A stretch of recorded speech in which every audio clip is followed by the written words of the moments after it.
Assalamualaikum warahmatullahi wabarakatuh.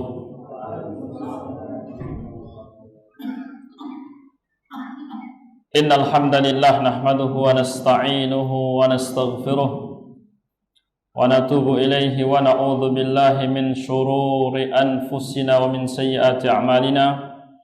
May yahdihillahu fala mudilla lahu wa may yudlil fala hadiya lahu.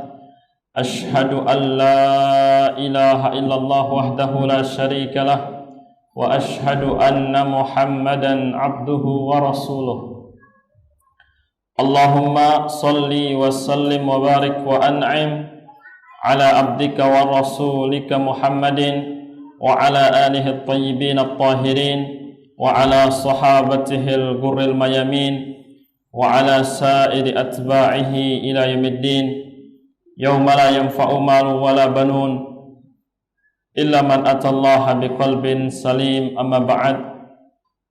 Ikhwani fid din, a'azzani Allah wa iyyakum, usi nafsi wa iyyakum bi taqwallah faqad fazal muttaqun.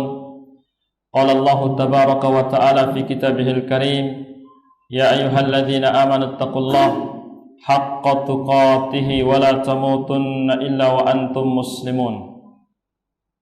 Segala puji kita panjatkan kepada Allah Rabbuna, Rabbul Alamin, Rabb yang menciptakan, memiliki serta mengatur alam semesta ini. Salawat beriring salam untuk Nabi kita Nabi Muhammad sallallahu alaihi wasallam, untuk keluarganya, para sahabatnya, kemudian untuk orang-orang yang istiqomah di atas Islam ila yaumil qiyamah, sampai kiamat tiba. Rahimanillah wa iyyakum.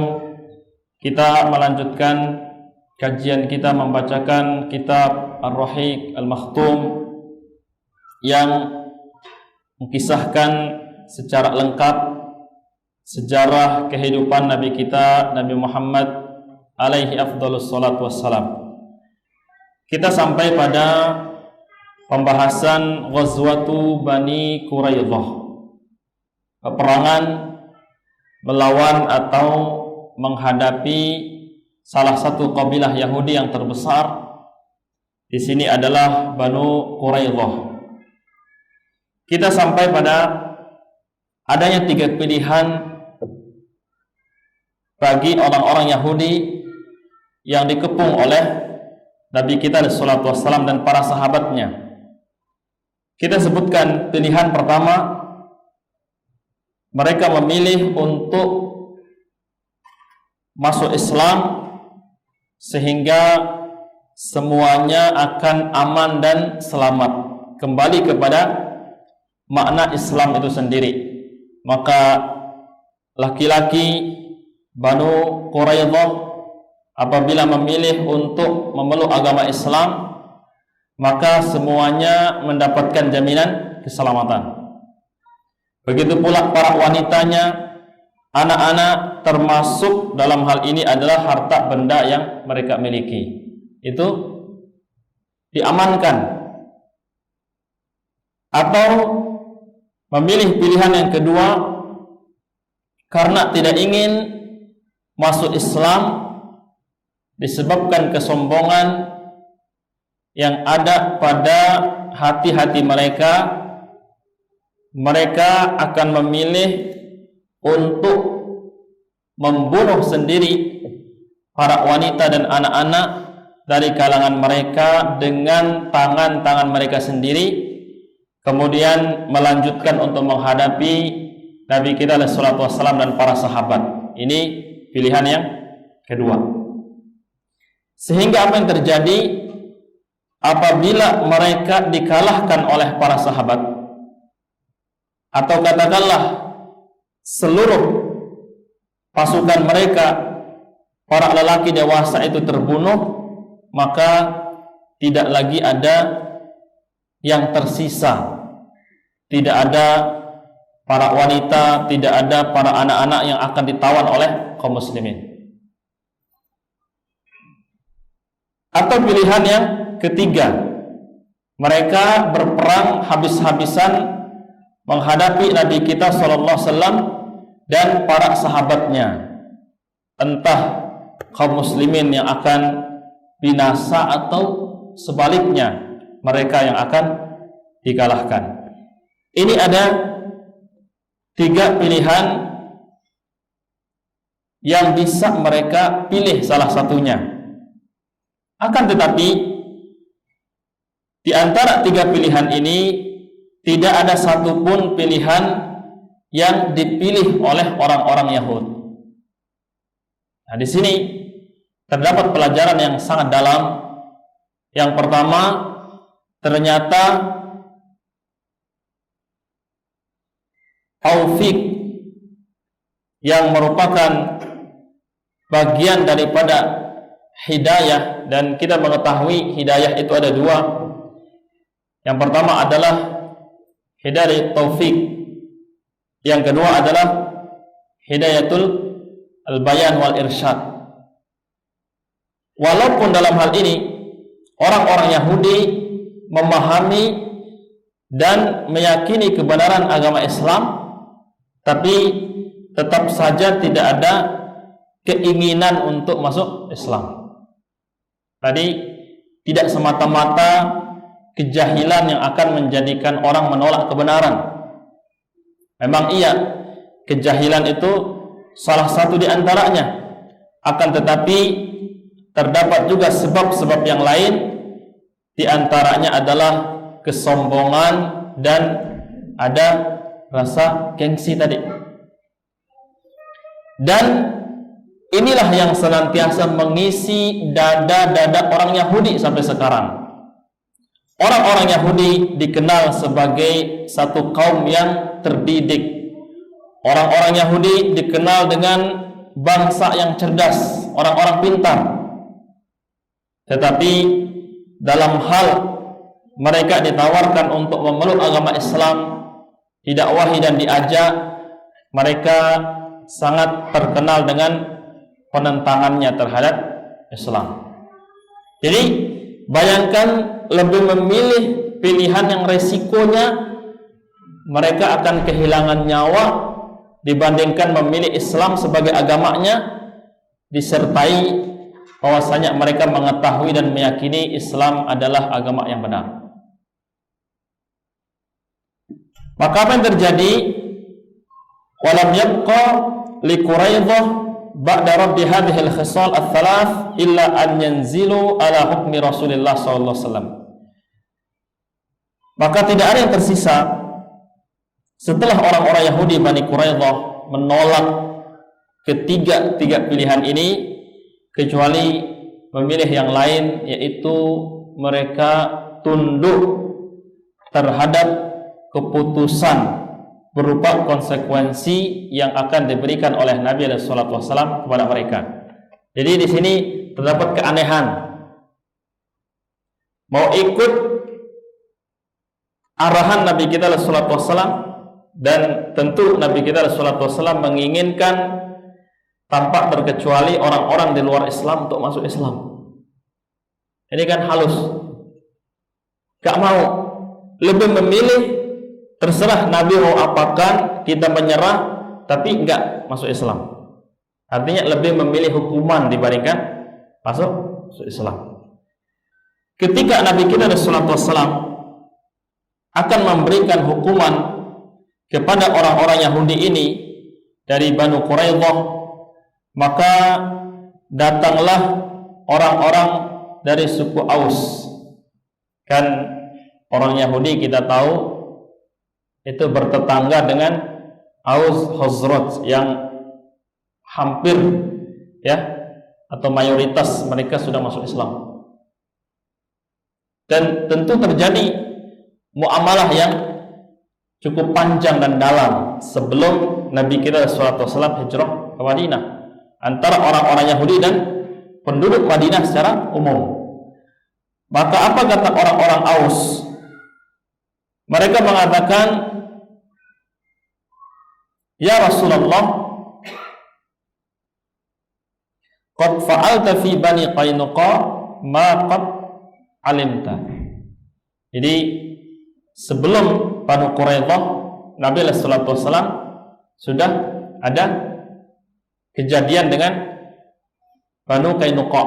Ini satunya lagi, ada 3 ya. Ini yang perlu kita ingat.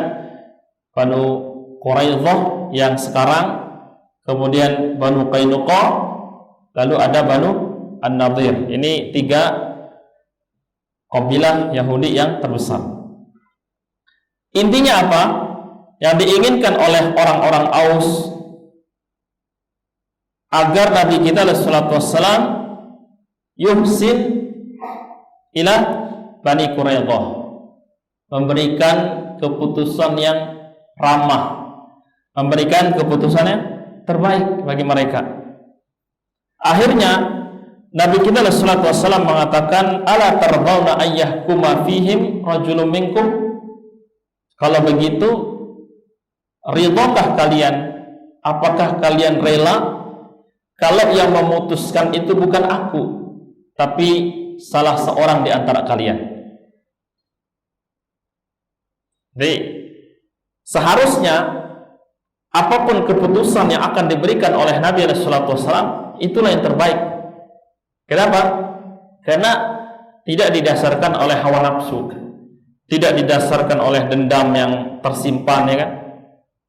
Tetapi berdasarkan maslahat syariat Islam dan kemanusiaan. Akhirnya ya sudah, kalau begitu yang memutuskan selain Nabi kita sallallahu alaihi wasallam. Apa kata mereka? Qalu bala. Kalau begitu, iya tentu kami mau. Qala fadzaka ila Sa'ad bin Mu'az. Jadi ya sudah, yang memutuskan adalah Sa'ad bin Mu'az. Masih ingat Sa'ad bin Mu'az ya? Kisah awal-awal dakwah Islam di Madinah yang dibawa oleh Mus'ab bin Umair. Di situ juga ada cuplikan kisah Sa'ad bin Mu'az. Ini salah satu tokoh di Madinah. Qalu qad radina, mereka mengatakan kami pasti ridha. Fa arsala ila Sa'd bin Mu'adz wa kana fil Madinah.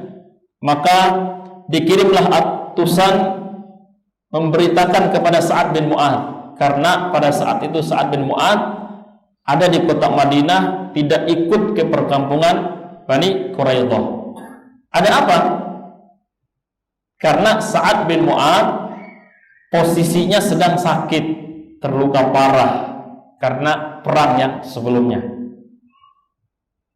Ini bayangkan orang yang nggak ada di situ dalam posisi dia sakit, bahkan disebutkan Nabi sallallahu alaihi wasallam menyarankan supaya Sa'ad bin Mu'adz ini semasa sakitnya nggak jauh dari masjid, supaya Nabi kita sallallahu alaihi wasallam bisa sering-sering menengoknya. Dan ini sunnahnya, ya, sunnah ziaratul marid dengan kata yang paling tepat menggunakan ayadatul marid, ya, maka ketika ada kata-kata iyadah, ada aid dan seterusnya, menunjukkan sesuatu yang berulang, bukan sebatas mengisi absen. Share di grup, ada teman kita sakit, orangnya ramah, aktif, gak enak kalau gak datang. Yang penting datang sekali, dokumentasi sudah. Mau dia sakit 1 bulan, 2 bulan, yang penting sudah ke sana. Bukan ini yang dimaksud dengan iyadatul marid. Iyadatul marid itu kita datang berulang-ulang. Pagi ini, malam ini kita datang, tanyakan kabarnya, sudah lebih baik apa belum, berikan nasihat, kesabaran, keteguhan. Tidak lama-lama, besok muncul lagi, kan begitu. Jadi sederhana sunnahnya, tapi nilainya yang dalam. Ketika orang sakit dikunjungi sering-sering, dia merasa dihangatkan, tidak sepi. Kedua, dia merasa dianggap kehadirannya. Berarti kalau saya sakit, teman-teman saya nyari. Bayangkan kalau sebaliknya, saya sakit sudah 1 minggu, tidak ada satupun yang nanya, ya kan? Pasti rasanya sepi, dingin, seterusnya. Yang ketiga, di situ ada doa. Adapun oleh-oleh, ya, di masyarakat kita, kalau sakit kita disuruh makan buah, ya kan, dibuatin buah. Oke, selama ini jarang makan buah. Jadi Wallahu alam apa sebab-sebabnya kalau orang Indonesia sakit seringkali yang jenguk itu kasih buah. Jadi kalau sakit makan buah. Setidaknya kalau sehat banyak-banyak makan buah. Kalau orang sakit ya kita tahu porsi makanannya sedikit sekali. Pasti yang senyum itu yang nunggu. Ada buah lagi ya kan? Orang yang sakit ya sama aja kelihatannya, mau berapapun buahnya ya selera makannya sedang turun. Nah, ini Sa'ad bin Mu'adz posisinya ada di kota Madinah. Dikabarkan kepadanya dialah yang akan memutuskan urusan orang-orang Bani Quraidah. Pada akhirnya Sa'ad bin Mu'adz ini dikirim untuk datang ke sana dengan himar, keledai. Jadi kita mengenal ada 3 kendaraan yang masyhur di zaman itu, yang menengah ke bawah biasanya pakai himar. Tapi orang-orang mulia di zaman itu tidak malu menggunakan himar, menunjukkan tawadhu. Nabi SAW juga pakai keledai, ya, sahabat yang lain Umar dan seterusnya pakai keledai. Ya kan, tidak berarti kalau sudah naik mobil mewah tidak mau turun lagi kan, ya itu sama aja. Yang penting menyampaikan kepada tujuan. Pakai keledai sampai di situ. Di sini ada keterangan walaqad kana bistita'atil yahud ayatahammalul hisar at-tawil. Sebenarnya orang-orang Yahudi Bani Quraidah ini sanggup manakala dikepung ya dengan waktu yang lama, ini sanggup bertahan. Sebenarnya mereka itu sanggup bertahan. Jadi orang Yahudi itu modelnya ngelunjak tiba-tiba kalah gitu, nggak bisa ditebak. Yang secara prediksi mereka akan bertahan tiba-tiba nyerah gitu. Itu orang Yahudi. Jadi sebenarnya mereka sanggup, mungkin 1 bulan 2 bulan dikepung sanggup. Kenapa? Disebutkan di sini litawafuril mawad al-ghidaiyah, makanan itu sudah lengkap di dalam. Wal miyah, minuman, air semuanya ada. Wal abar, bahkan di dalam juga ada sumurnya sudah. Wa mana'atil husun, dan benteng yang mereka gunakan bersembunyi itu kuat. Tidak bisa dibolongi, tidak akan mampu digempur, dirobohkan. Nah, ini sudah lengkap. Alasan berikutnya, di sisi lain kaum muslimin ini kan ada di luar bangunan, ditiup angin ya kan, siangnya panas, malamnya dingin. Kita tahu bagaimana pengaruhnya kepada fisik, hawa yang bergantian, panas dingin ya kan? Makanya di Indonesia ada istilah kalau orang-orang kampung itu, kalau pancaroba katanya itu banyak yang tepar, tiba-tiba pilek, batuk dan seterusnya. Nah, kaum muslimin di luar disengat oleh dingin yang sangat luar biasa. Belum lagi al-ju', berhari-hari mereka lapar. Kan mereka orang-orang dari kota Madinah datang ke situ, nggak mungkin masing-masing memikul 1 karung makanan. Ala kadarnya, mereka juga nggak nyangka kalau pengepungan ini akan lama, tergantung orang yang dikepung mau nyerah kapan nggak tahu.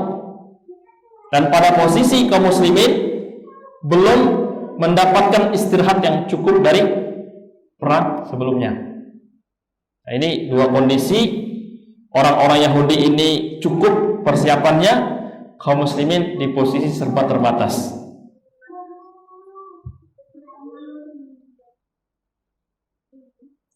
Lalu apa yang terjadi yang menyebabkan orang-orang Yahudi ini menyerah?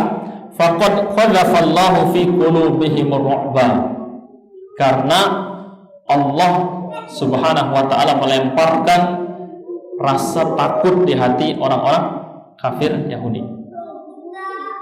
Jadi Allah Subhanahu wa ta'ala melemparkan rasa takut kepada musuh-musuh Islam.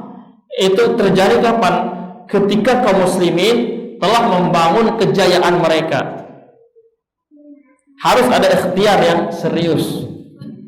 Kaum muslimin sudah tampak izzahnya ketika perang Ahzab, perang sekutu.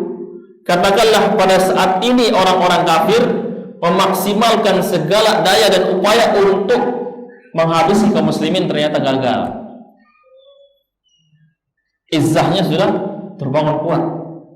Baru kemudian orang-orang kafir ini takut, walaupun menyaksikan kondisi kaum muslimin serba keterbatasan, takut. Tapi dalam kondisi kaum muslimin lemah, loyo, lesu, justru ya sesama mereka banyak permasalahan, ya kan? Dan mungkin masalah itu bukan lagi masalah yang bisa ditoleransi. Apa yang terjadi? Orang-orang kafir akan tertawa, terbalik. Tapi di sini orang-orang kafir mereka menyerah karena Allah Subhanahu wa taala lemparkan ke hati-hati mereka rasa takut. Wa akhadat ma'nawiyatihim tanhar, au ma'nawiyatuhum tanhar. Pada akhirnya rasa percaya diri mereka, semangat juang mereka itu runtuh.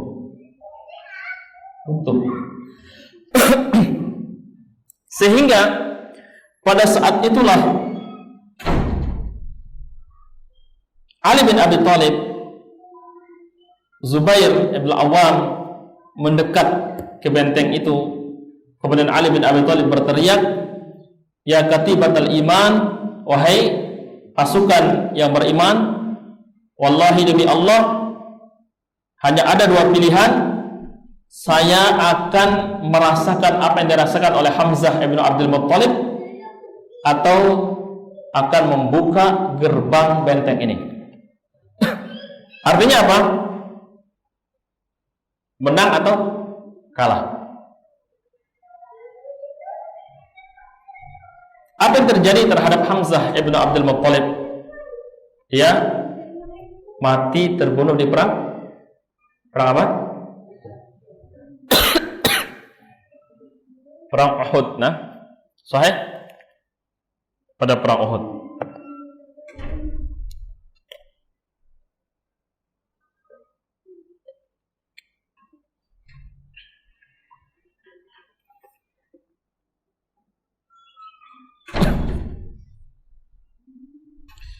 Kemudian ketika Sa'ad bin Mu'adz ini sampai ke perkampungan Banu Quraidah,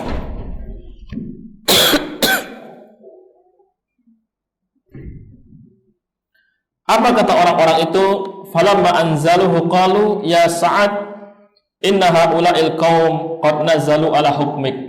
Wahai Sa'ad, sungguhnya mereka itu telah menyerah pada keputusan yang akan kau berikan.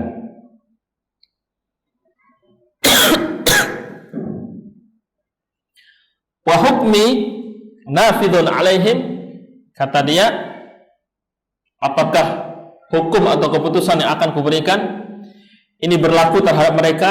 Qalu na'am, pasti berlaku, artinya disepakati. Qala wa 'alal muslimin, apakah juga berlaku atau disepakati oleh kaum muslimin?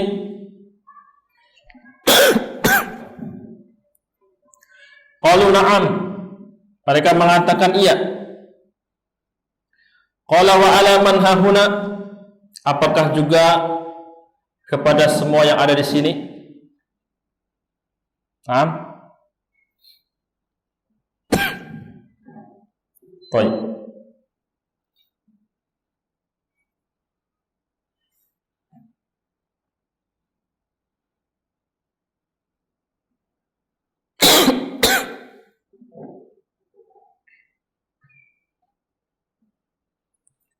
Kemudian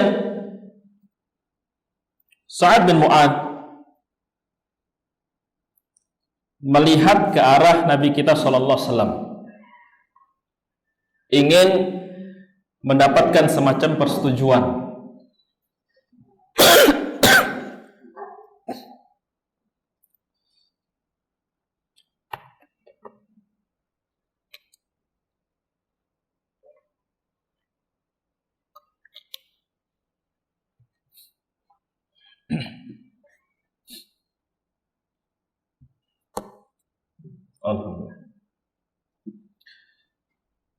Apa tujuannya Sa'ad bin Mu'adz menghadap kepada Nabi kita sallallahu alaihi wasallam untuk menghormati Nabi kita SAW?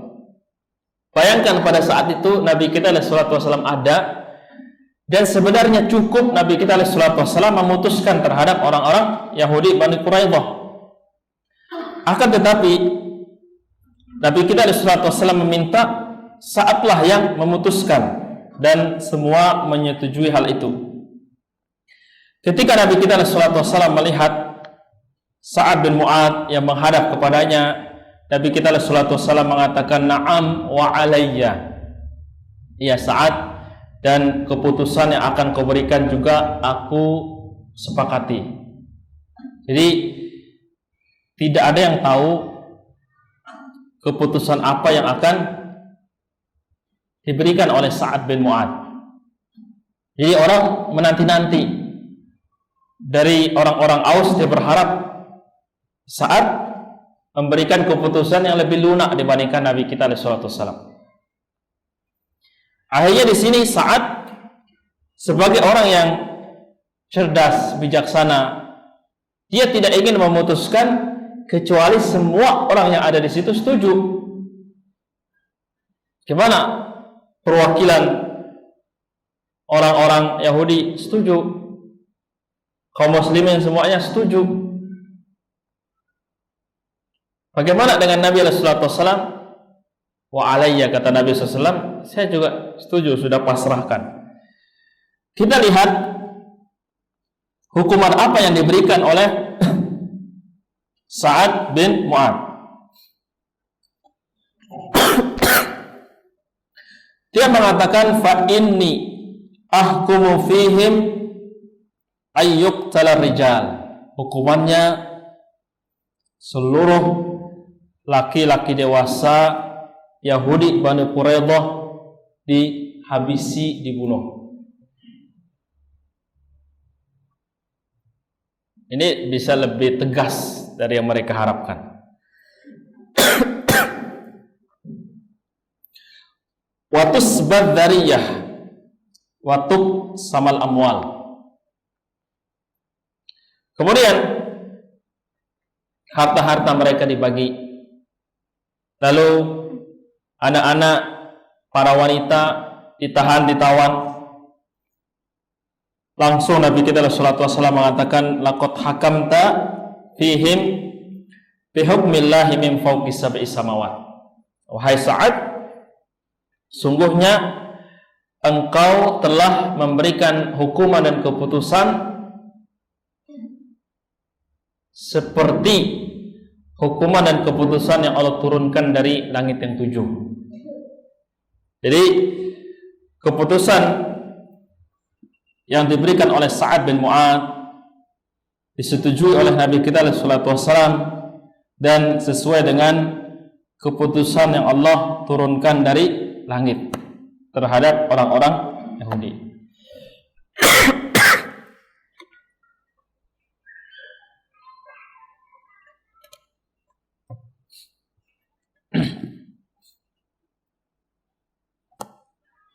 Disebutkan di sini,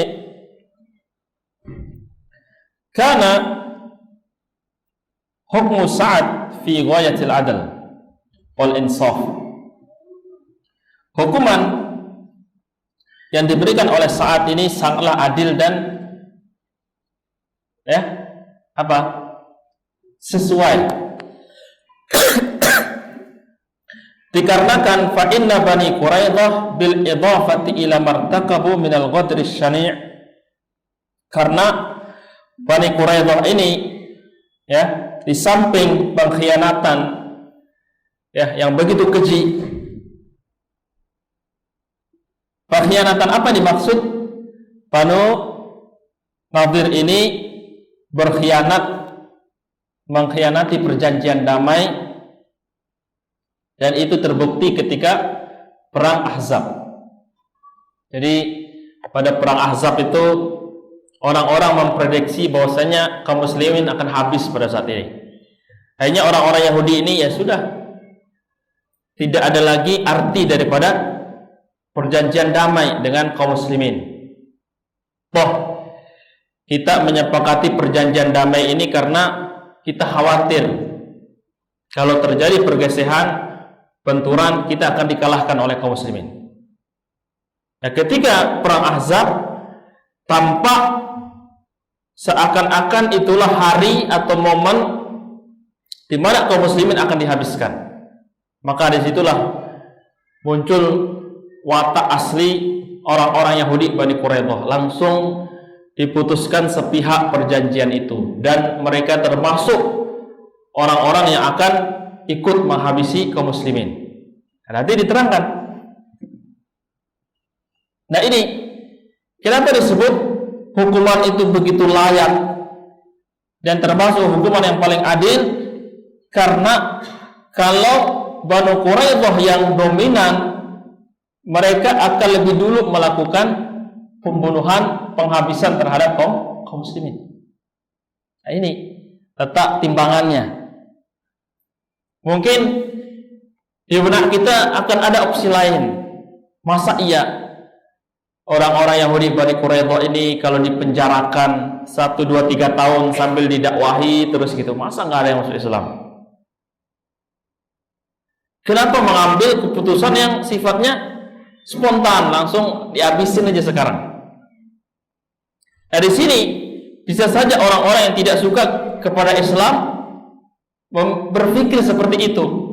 Tuh lihat, sebentar-bentar langsung memutuskan seakan-akan tidak ada pertimbangan, padahal proses berdakwah telah berjalan begitu panjang, ya kan? Dan ini dikaitkan dengan kejadian-kejadian yang sebelumnya. Maka sekali lagi dikatakan hukuman yang diberikan oleh Sa'ad bin Mu'adz itu adil, sangat sesuai, karena orang-orang Yahudi Bani Quraidah mereka berkhianat kepada Nabi kita sallallahu alaihi wasallam dan kaum muslimin. Ya, karena kita tidak hadir di tempat itu, kita mungkin tidak mampu merasakan bahwasanya hukuman ini adil. Maka kita tarik kisah awal daripada peperangan ini.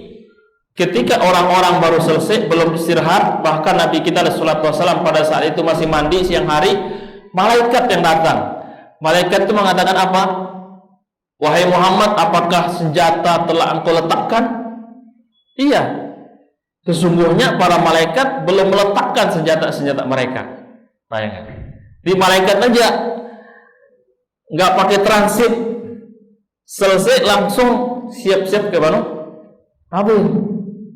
Itu malaikat.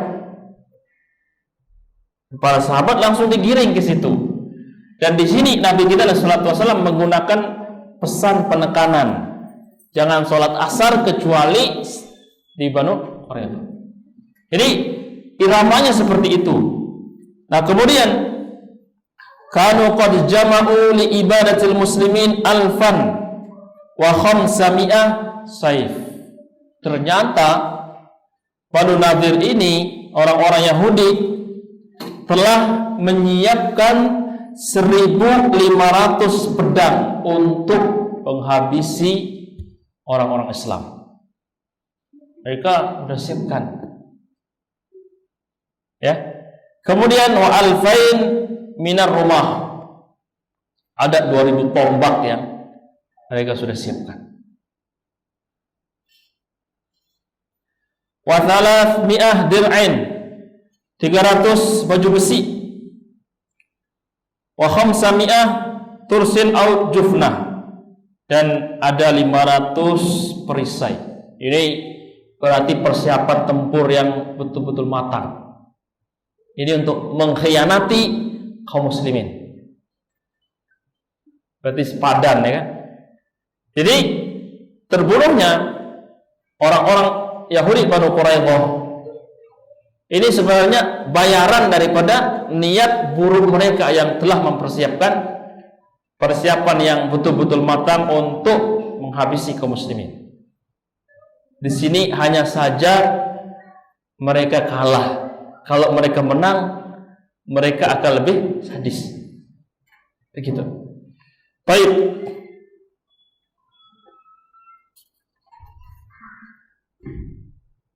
Kemudian Disebutkan di akhir kisah ini, ya, Sa'ad bin Mu'adz, sahabat yang mulia yang memberikan keputusan yang seadil-adilnya terhadap Yahudi Banu Quraidah, karena tadi disebutkan kondisinya sedang mengalami sakit dan luka yang begitu parah, maka sakit beliau ini makin hari makin menjadikan fisiknya lemah.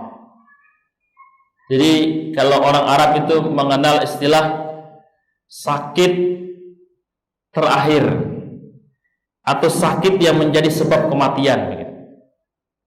Jadi kita juga ada seperti itu, sakit yang betul-betul parah, dan sakit itu sebagai momen perpisahan. Itulah sakit yang dia meninggal di rumah sakit, atau dari rumah sakit sudah semua angkat tangan dipulangkan ke rumah, beberapa hari setelah itu meninggal, karena dilihat hari demi hari kondisi fisiknya semakin melemah. Itu dialami oleh Sa'ad bin Mu'adz. Sa'ad bin Mu'adz disebutkan dalam As-Sahihain, Sahih Bukhari dan Muslim, dan juga Jami' Tirmidzi, ihtazza, kata Nabi sallallahu alaihi wasallam dari Jabir bin Abdullah radhiyallahu anhu, ihtazza arsyur rahman li mauti Sa'd bin Mu'adz. Sa'ad bin Mu'adz sakitnya makin parah, kemudian dia meninggal karena sakit itu. Dan apa yang terjadi? Nabi sallallahu alaihi wasallam menyebutkan, maka bergetarlah arasy-Nya Allah Ar-Rahman dengan meninggalnya sahabat yang mulia Sa'ad bin Mu'adz. Baik. Kenapa itu terjadi? Ini menunjukkan kemuliaan sahabat Sa'ad bin Mu'adz, bukan kesaktiannya. Baik. Dulu kita di kampung waktu masih SD itu terjadi gempa malam hari. Allah takdirkan di malam itu yang terjadi gempa, meninggallah ya seseorang yang sudah tua, dan dia dikenal sebagai orang yang paling banyak mengumpulkan ilmu hitam. Ini bukan seperti kisah Sa'ad bin Mu'adz, tapi orang-orang kampung sepakat bahwasanya kenapa terjadi lindur, kata mereka kalau orang Lombok itu, gempa, karena si fulan itu mati. Dikait-kaitkan, ya kan? Siapa yang memberikan jaminan? Tidak ada. Tapi ini kan Nabi sallallahu alaihi wasallam yang mengatakan. Jadi ada sinkronisasinya, ada. Itu cara Allah untuk menunjukkan apa? Allah yang ingin memberikan kemuliaan kepada Sa'ad bin Mu'adz. Bukan tiba-tiba karena Sa'ad bin Mu'adz meninggal otomatis aras itu bergetar tanpa izin Allah. Tidak. Nah, tidak dipahami seperti itu.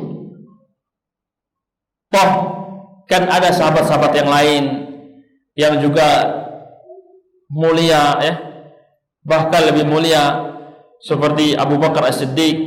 Tidak harus begitu. Oh, berarti kalau Abu Bakar As-Siddiq yang meninggal getarnya itu 3 kali lipat, kan tidak. Maka di dalam memahami nanti ada namanya, kalau Nabi itu mukjizat, kalau wali itu karomah. Para ulama menerangkan karomah itu tidak akan muncul sekehendak wali itu, tapi terserah Allah kapan ingin memberikan. Yang jelas itu terjadi di luar kemampuan manusia dan sifatnya tiba-tiba. Ya, kalau kita baca banyak kisah para ulama, ya salah satunya kisah yang berulang, ya, para ulama yang disiksa, bahkan ada yang diikat di malam hari, sementara di luar itu masih banyak singa-singa yang mencari mangsa, ternyata sampai besok pagi nggak dimakan. Bukan karena dia hebat, dia sakti, tetapi itu cara Allah. Apakah kemudian mutlak setiap orang alim itu nggak dimakan singa? Nggak begitu, kan? Atau mentang-mentang ada yang merasa sudah hafal Al-Quran, sudah lama ngaji, cobalah apakah singa ini memakan saya apa enggak. Tidak begitu tesnya juga. Kenapa? Karena semua itu tidak di tangan kita stop kontaknya. Dan Sa'ad bin Mu'adz pun tidak mengetahui ketika dia nanti wafat atau mati, arsy itu akan bergetar.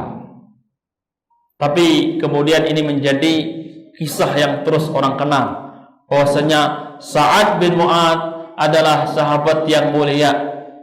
Mana contoh keterangan menunjukkan kemuliaan dia ketika Sa'ad bin Mu'adz mati, wafat radhiyallahu anhu, Allah mengizinkan arasy-Nya untuk bergetar. Lagi pertanyaan, apakah tolak ukur mulianya seseorang kalau dia mati arasy bergetar? Tidak. Ini kan pengkhususan lagi. Oh, berarti yang lain-lain kurang mulia. Nah, jadi kan gitu kesimpulannya. Kalau kita tidak paham dengan baik. Jadi Nabi sallallahu alaihi wasallam menyebutkan ihtazza arsyur rahman li mauti Sa'd bin Mu'adz.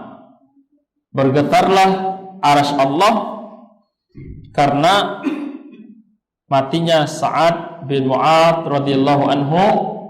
Ini adalah bentuk Allah Subhanahu wa taala ingin memuliakan atau menunjukkan kemuliaan Sa'ad bin Mu'adz, namun tidak difahami bahwasanya arsy bergetar mutlak atau semata-mata karena Sa'ad bin Mu'adz-nya, melainkan dengan izin Allah Subhanahu wa taala.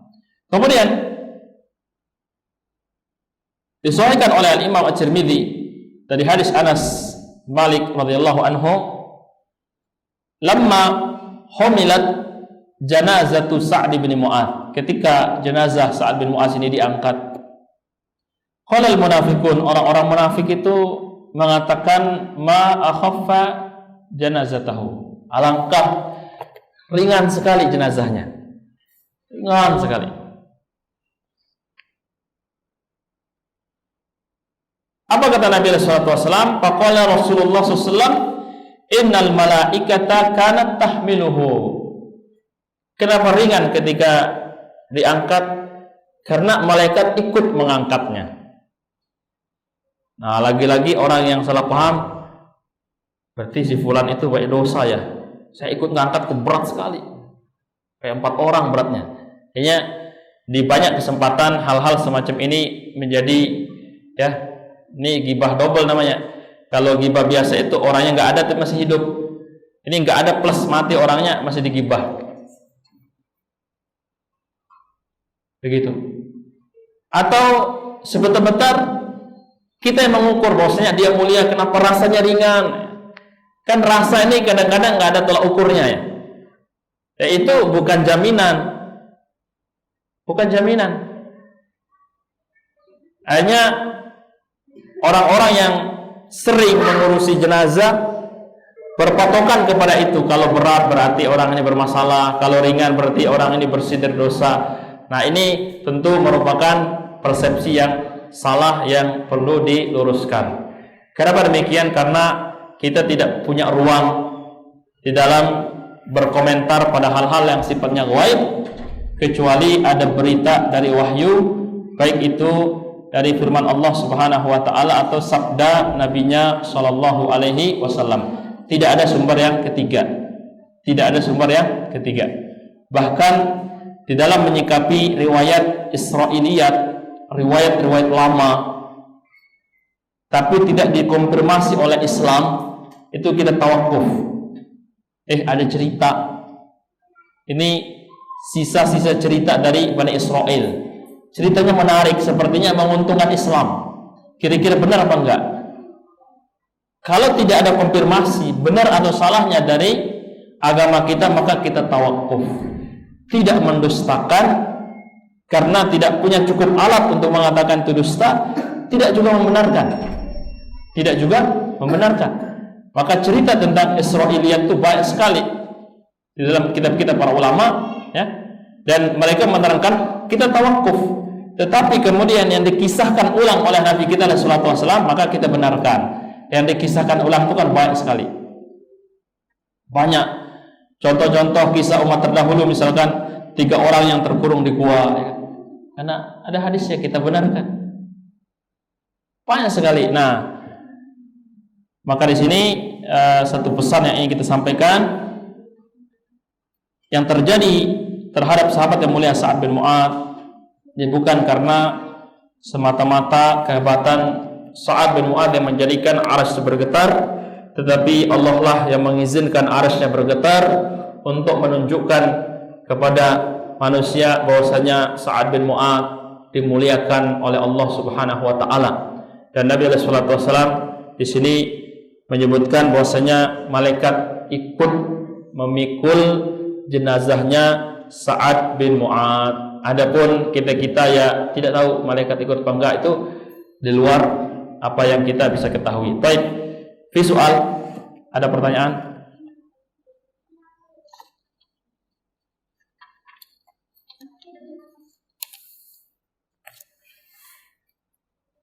Visual, Mafi? Fadih, jelas? Baik, Ja'al Isya sudah sampai Isya, dan Masya Allah kitab ini sudah hampir selesai, ya. Maka mungkin semoga kita bisa istiqomah sampai selesai. Kita mungkin tidak akan hafal seluruh tanggal yang ada di sini, seluruh nama yang pernah lewat, mungkin juga numpang lewat, ketika disebut ulang siapa bisa jadi kita lupa. Tetapi kita ingin mengambil keberkahan secara umum bahwasanya kita pernah melakukan muhawalah, upaya usaha yang kita berusaha maksimal, ya pernah mengkhatamkan satu kitab sirah. Belum menguasai, tapi ya mengkhatamkan itu pun luar biasa. Karena kita betul-betul tahu jarang sekali ada satu kitab sirah itu bisa dikhatamkan di majelis-majelis kajian. Ya paling enggak di situ kita bisa mengambil banyak pelajaran, terutama yang sifatnya menyikapi sesuatu. Dan Nabi sallallahu alaihi wasallam menunjukkan dalam kitab ini seperti apa sikap beliau dalam kondisi genting, dalam kondisi normal, ya kan, dan seterusnya. Lalu bagaimana para sahabat beliau yang mengiringi kisah nabinya, membersamai nabinya dan nabi kita sallallahu alaihi wasallam. Semoga ya kitab ini bisa kita selesaikan sampai akhir, tinggal beberapa judul. Bilal taufiq wal hidayah, waridha wal inayah. Subhanakallahumma bihamdik, asyhadu an la ilaha illa anta astaghfiruka wa atubu ilaik. Assalamualaikum warahmatullahi wabarakatuh.